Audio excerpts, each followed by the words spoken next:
Hello, I'm Marlon Peterson, Director of Community Relations for the Fortune Society, and welcome to Both Sides of the Bars, a discussion-driven show that examines the criminal justice system from various perspectives, including from those most impacted by the criminal justice system.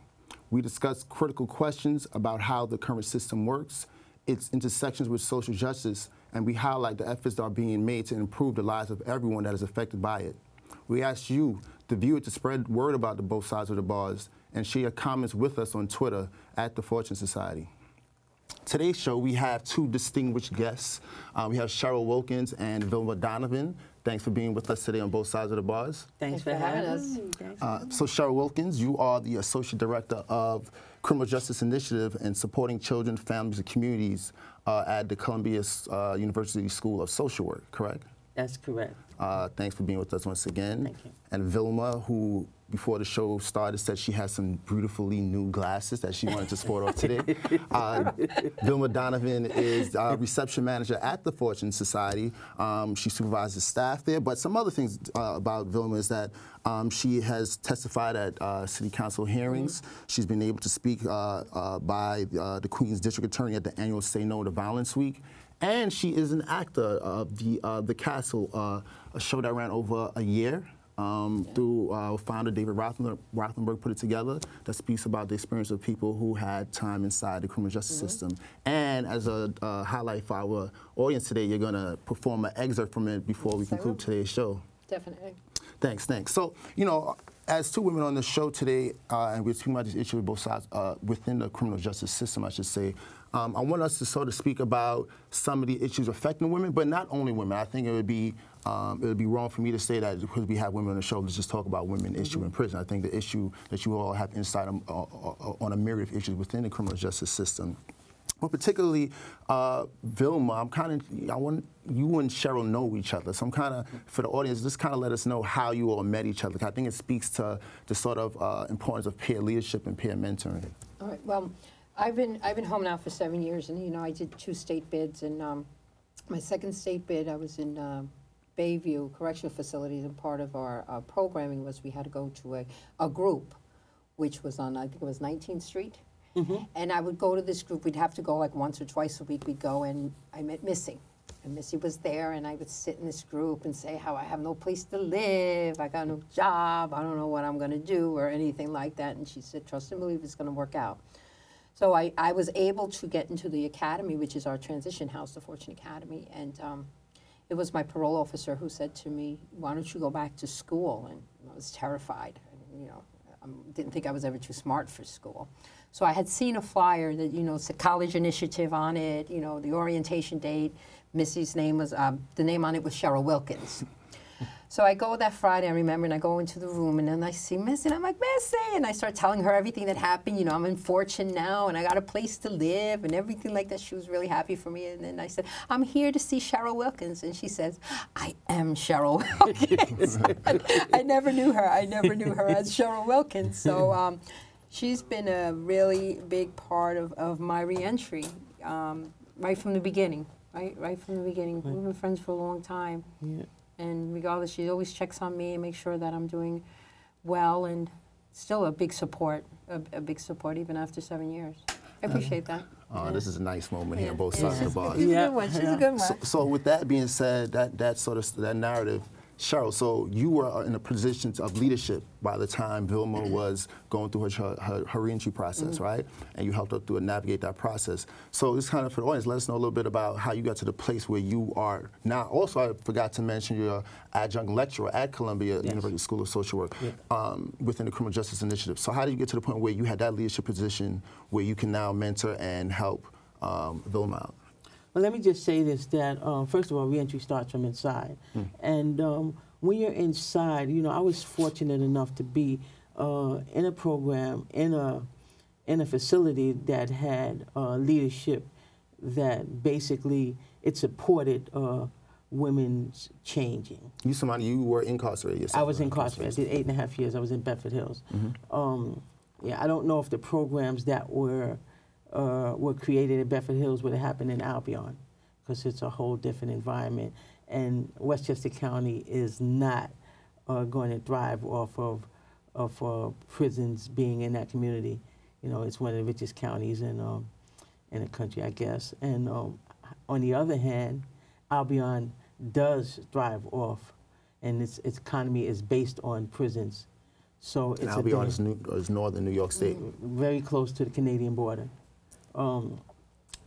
So being in an environment where it supported growth and women's changes, you know, we definitely had this each one teach one philosophy.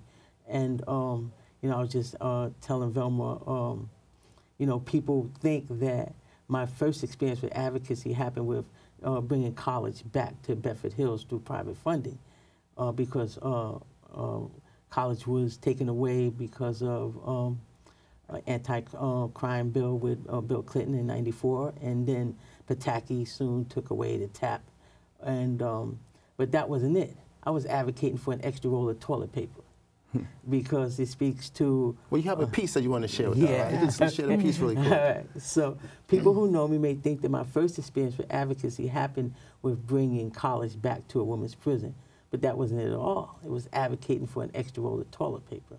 You see, the monthly distribution of toilet paper was not gender responsive. So the women received the same amount of toilet paper as the men, 4 lousy rolls a month. It had to be a man who made those rules, because that right there is impossible. Which speaks to, I think, is an article that was published in the New York Times a couple months ago that, Vilma, you're a part of the article. The article is titled Women Inmates. We use inmates is a bad word, but we're going to use the title of the article, Women Inmates, Why the Male Model Doesn't Work. So it speaks to the issues of some of those things in terms of like how the facility within itself, whether they are gender responsive or not. And I guess your piece that you're showing shows that they're not. But also I think in terms of the programs. So in the article it mentions how some of the training programs are more geared towards male-dominant professions. Not to say that women shouldn't also be able to pursue male-dominated professions, but it speaks to like some of the difficulties in reentry as they enter the male-dominated profession. So I'm kind of curious to what your perspectives are on or thoughts about that. Do you feel also in terms of the program within the facilities as women who spend time in prison are not gender responsive enough? Well, it depends, I guess, on where you're housed. I know when I was housed in, you know, first of all, they sent me to Albion, which was 11 hours away from my family, you know, and I was up there for 5 months without seeing family. So I really couldn't do anything there with anything that they offered. But when I went to even Beacon and Taconic, there really isn't anything, especially like in Beacon. In Beacon, it was like the population was 250. Beacon, I know, give people a sort of like understanding of where that is in New York State. Beacon is in Fishkill, New York. Okay. And basically it was a work camp. So we would get up every morning and go to work in the community and just pick up garbage or paint a church or something like that. They didn't offer any training classes for us. I mean, we were lucky there was a GED class if you didn't have your GED or a computer class, but they could only take like 10 people at a time.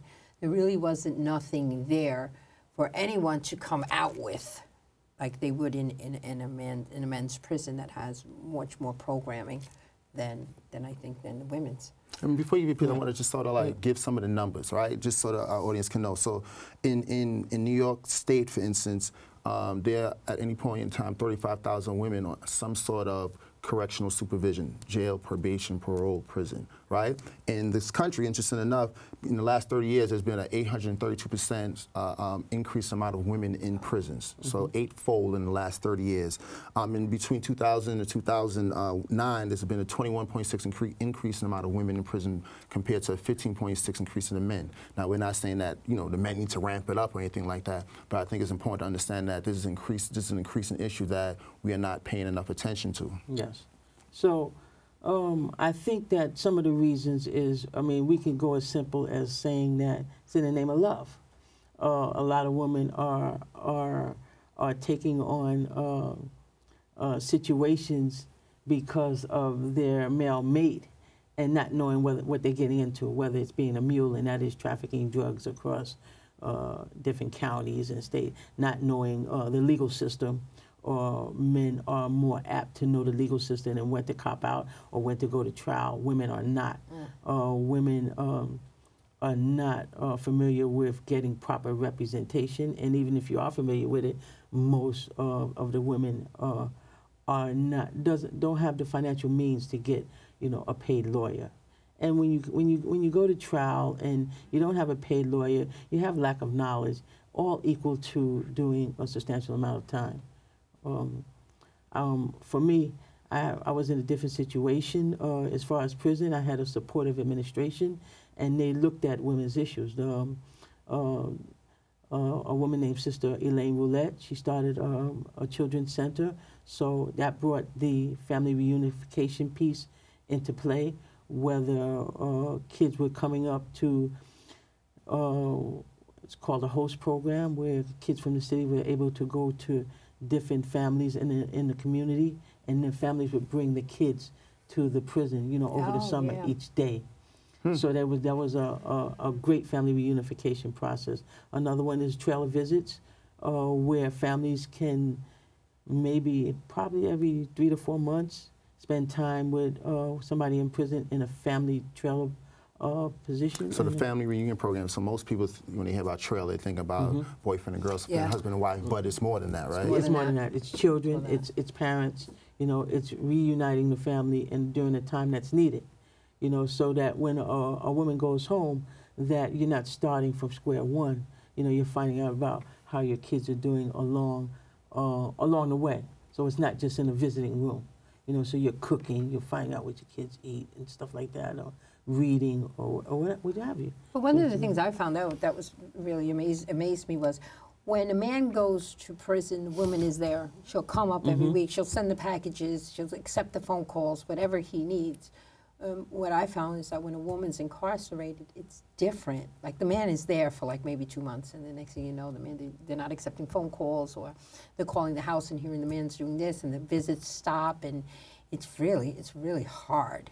It's really hard, because I think women, we're more emotional, more attached than when you know, a male goes into prison. So does that sort of, like, in some sort of ways create more, because does this create sort of more of a community of women inside? Are women much more expressive and of each other, since they don't have that, in many cases you mentioned, they don't have the opportunity to have some sort of male partner or figure or significant other remain in contact and offer them support? Does that sort of create this place where women are now, as friends, become more confident of each other? Oh, absolutely. I mean, it goes to the point where, you know, you might have an aunt, you know, a sister, or, you know, a mother, you know what I'm saying? So you make up a family in there, and you make up a family on the pretense that, you know, this is who I feel comfortable with, this is who I trust at this moment, you know, and inside, you know, that may be missing in your life. And so you know, you develop that even if it's family from women inside prison. One of the underrepresented populations is the children who are affected by this, and the difference between a male going to prison and a woman going to prison. So if a male goes to prison, a good percentage of the time, the household and family can stay intact, because the woman will keep that together while a male is in prison. But quite the opposite, if a woman goes to prison, then, you know, a good percentage of the time, the children are uprooted, you know, in different places. You know, a lot of the times they go to the grandparents, and some of the times, you know, the grandparents in their heart want to do it, but they're too old. They can't run around for after these kids, you know, and they wanted to do it from their heart, but they can't. So the kid might get uprooted to an aunt. Aunt may feel like, oh yeah, this is my niece and nephew, I want to do it. Then, you know, it's too expensive.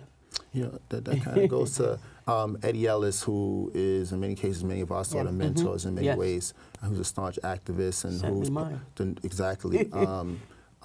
the non-traditional approach to criminal and social justice is something that he's known for.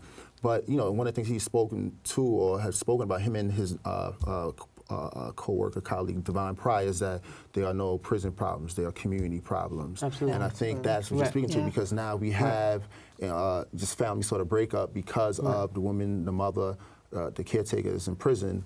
We have a community issue because now this child is out there and whatnot. But kind of going back into the reunification thing. So Bayview Correctional Facility, which is I think 20th Street in Manhattan, somewhere on the west side.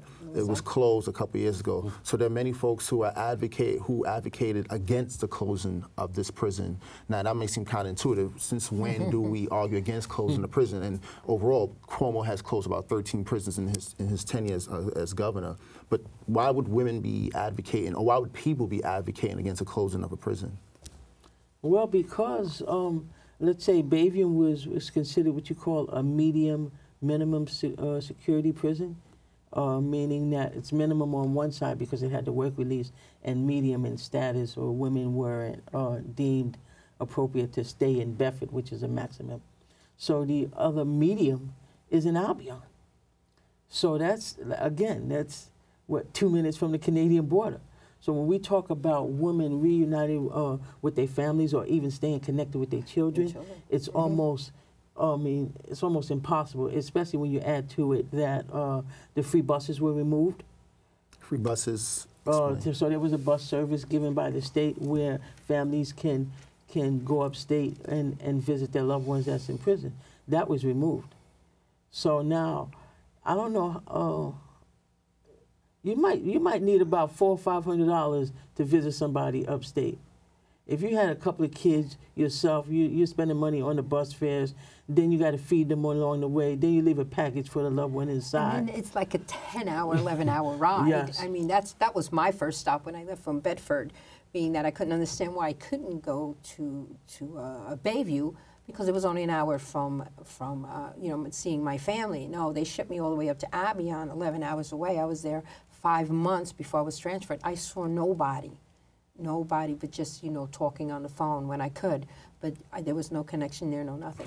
So, and, you know, what role do you think that plays in terms of, we think about reentry, when you have this sort of disconnection from your friends or family, distance-wise? That means you may also have, you may not be able to see them often enough. When you come home, there's a disconnect. What sort of role do you think that plays? Now that, particularly as we speak about Bayview was closed a couple of years ago. Yeah, it's, you know, it's a learning process all over again, you know, because if you're not connected with the person, you know, even on a weekly or monthly level, you know, things change every day. You don't know what's happening in your family's life and what changes may happen. You know, they may have said that, you know, yeah, you can come here, you can live here, and then things change. And then things change. You know what I'm saying? Yeah. But you don't know that, so you think that you have a secure place to stay, and you really don't. And when you're that far away, I don't think that Albion has the resources, you know, that in the city, because let's say in Bayview, so you had most of the major organizations going in to do a presentation on the services that they provide, and it can give you some ideas. That's how you got to such as, that's right, such as, you know, what you're eligible for and which direction that you need to go. So you're basically mapping out a plan for your reentry even before you reenter. So if you are near Canada, how could you possibly do that? So we're speaking, this is a direct success story in front of us in terms of, I don't want to say having a prison period, but if you are incarcerated, one that's close to the city, and we see it right here, the connection where you were at Bayview at some point in time, and that's how you got introduced to Cheryl, and then came home and you reconnected with her, at least physically. And then that puts you in a place now where you're also in a position of leadership within an organization, nonprofit organization that does work around preparing other people. So just like a success story, a sort of a model for success that we are sort of eliminating by the closing. And it really is, because like I said, you know, I've done 2 state bids, and when I first came home, you know, the first time I thought everything was going to be the same. You know, my parents were very protective, and every time I went out of the house, it was like, where are you going and stuff like that. I just wanted it to be normal, and it wasn't. And I found myself really spiraling because I couldn't find a job. Parole wouldn't let me drive, and in Long Island, you need these things. There was no reentry programs in Long Island whatsoever. I had to do a group, right, mandated by parole, and it was in a room with a bunch of teenage girls who've never done prison time. I was the only one, and I couldn't connect with anybody. So what do? I spiral, and I go back to where I was accepted.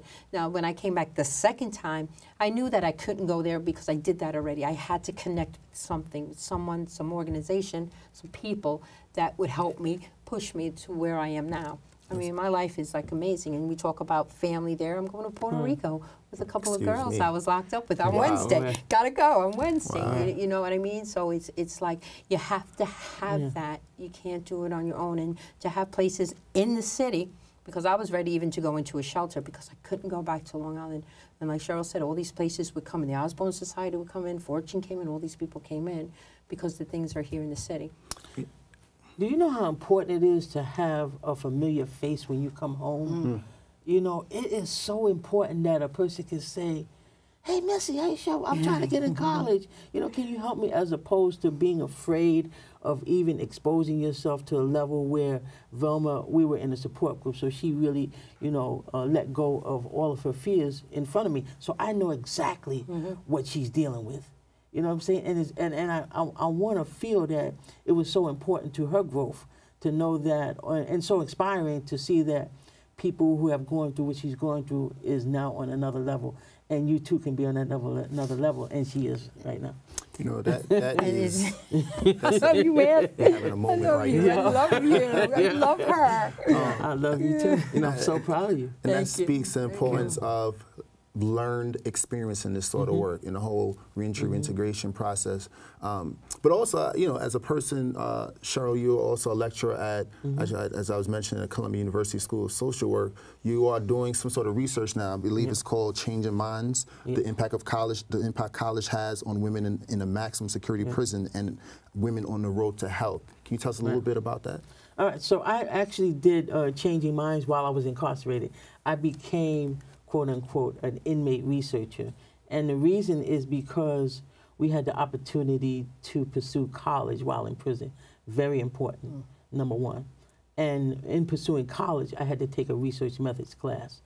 And so my research methods question was the impact that college had on women who are coming from low socioeconomic status, because I looked around and we were all of color. You know, Surprise. it was all Surprise. Black and Hispanic women, and we all came from, whether it was Lower East Side or South Bronx, it was the same sort of dynamics there. So I wanted to do a research project on that to look at the changes that can occur through the college experience. And I want to say that even the conversations in the visiting rooms had changed with mother and child.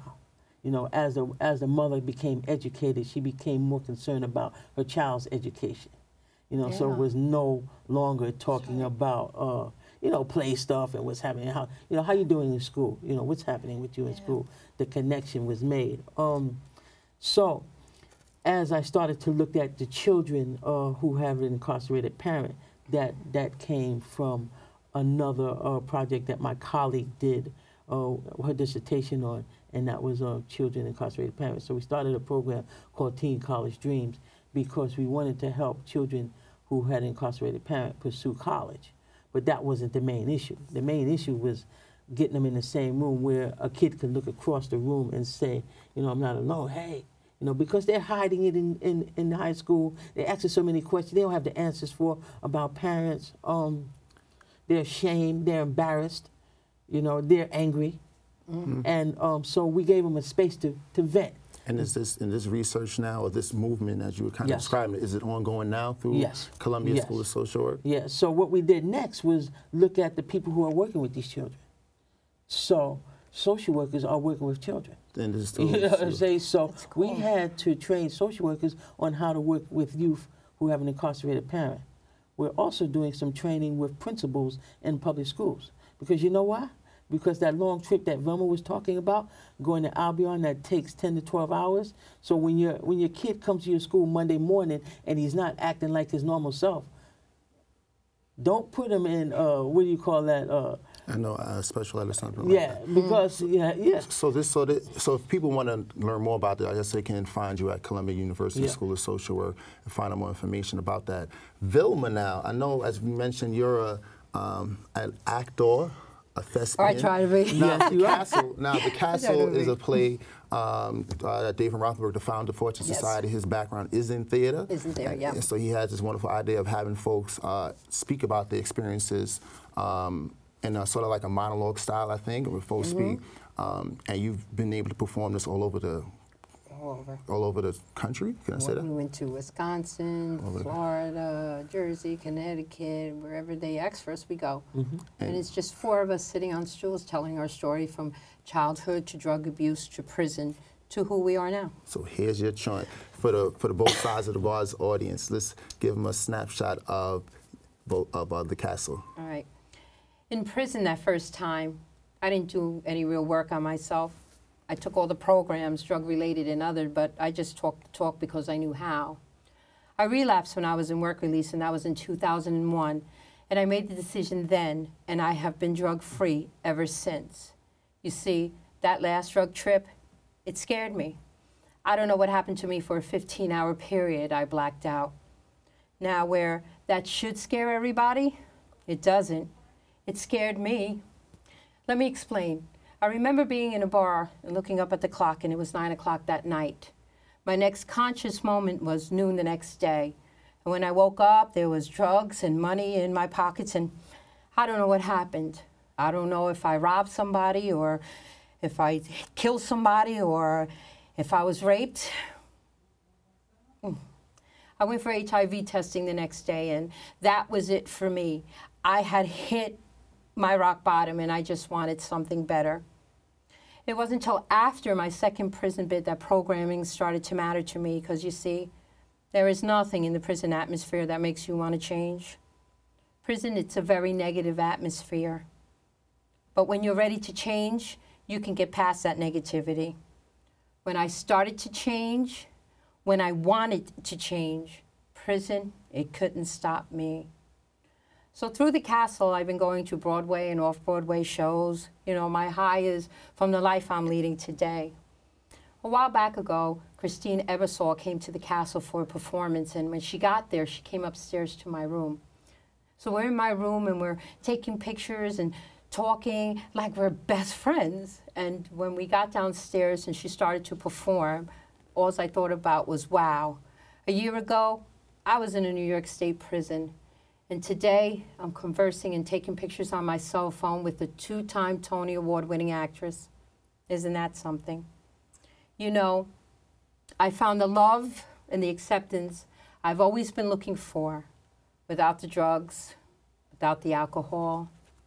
It seemed easy, but this road was hard to find. I like Vilma today. Or should I say, I love Vilma today. And you know what? That is a wonderful feeling. Thank you, Vilma. Thank you. I love Vilma too. Thank you. Thank you once again for joining us at both sides of the bars today. And thank you, everyone in our audience, for joining us this afternoon, this evening, and watching both sides of the bars. If you're interested in finding out more about the Fortune Society, please check us out on the web at fortunesociety.org or on Facebook by typing in the Fortune Society. This is Marlon Peterson as we critically look at both sides of the bars.